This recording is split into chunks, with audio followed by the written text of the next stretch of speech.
Imagine for a moment that your son is laughing at something on his phone. You look over his shoulder and see a funny video. You laugh and walk away. Now imagine that instead of that funny video, you see a pornographic image. Imagine that your mature married daughter calls you and tells you she's pregnant. You're ecstatic. Now imagine that your daughter is 15 and tells you the same thing.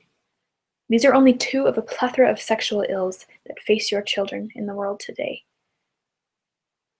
Unfortunately, as society stands, children don't receive any helpful sexual information regarding the proper place and time of sexual relations outside the home.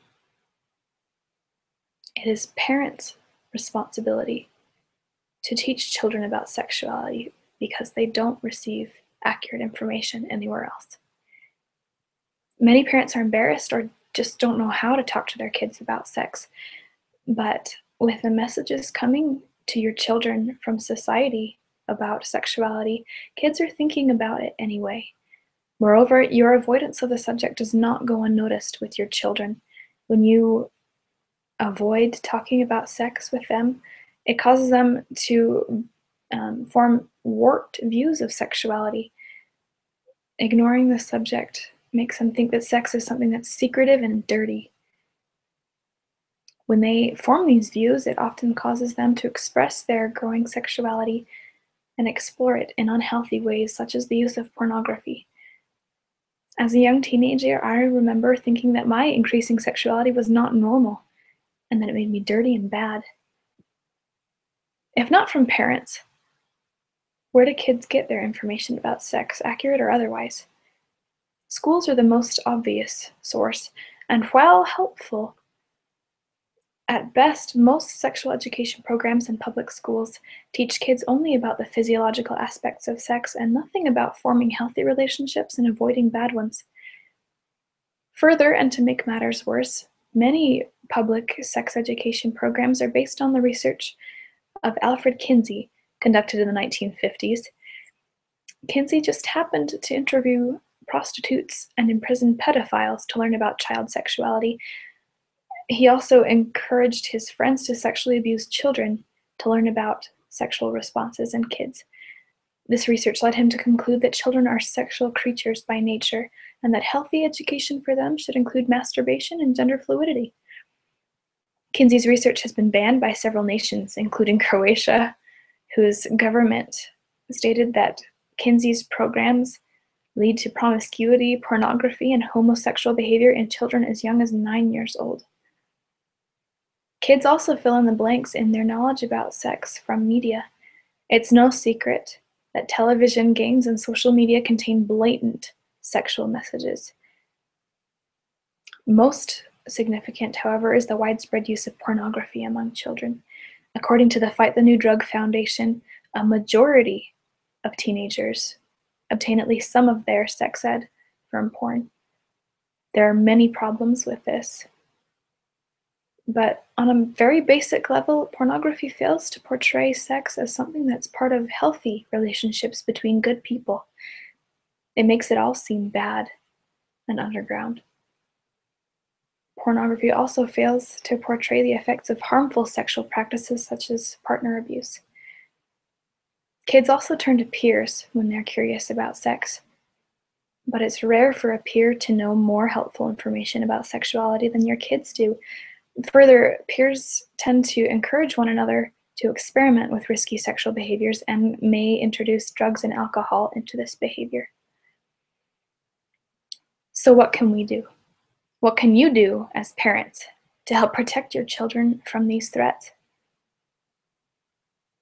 The answer is to teach your children about sex yourself and ensure that they have accurate information. The Church of Jesus Christ of Latter-day Saints in the 1980s published a comprehensive parent's guide to teaching your children about sexuality. I'd like to overview a few of its guidelines for teaching children from birth to 18 years of age.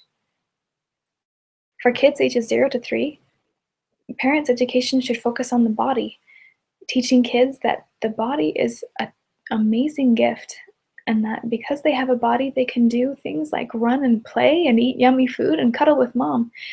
Parents can teach children of this age that boys' bodies and girls' bodies are different, and that certain body parts deserve a great deal of respect.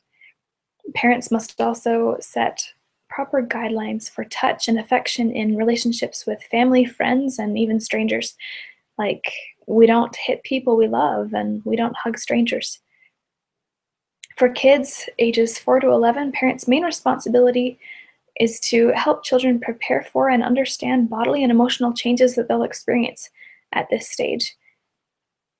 Parents must seek to make this a normal and a good time for children and not a scary one. Parents need to help children understand just what changes to expect and what causes them and what they can do to healthily adapt. More than anything, parents need to maintain a close relationship with children of this age, even if they seem to resist it. Touch in these relationships is especially important.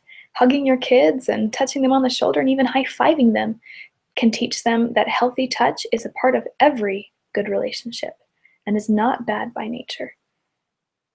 For kids ages 12 to 18, parents need to acknowledge their growing sexuality, talk openly with them about sex, although within proper guidelines and boundaries. Kids don't need to know everything. Parents can strive to help kids understand their sexual urges and control them. The emphasis at this stage needs to be that there is a proper time and a place for sex, and that it's wonderful, but that time and place is not the teenage years, but is marriage. Parents can help children of this age to prepare for marriage and learn healthy relationship skills. For parents of children of any age, it's vital to model a healthy, intimate relationship. Express affection for your spouse, although with discretion, and teach your children what they can look forward to in a healthy relationship and what they should and should not do as they form those relationships.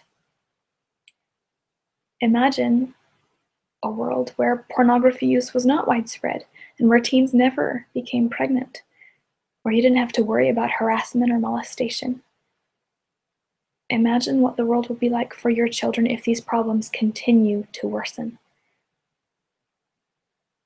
Imagine that image on your son's phone is not fictional. What if your daughter really was pregnant at age 15? The Family: A Proclamation to the World states that individuals who fail to fulfill family responsibilities will one day be held accountable. If you fail to ensure that your children are aware of the proper nature and context of sex, they will suffer, and so will you. Start small wherever your kids are, but don't leave them at the mercy of faulty or lacking information.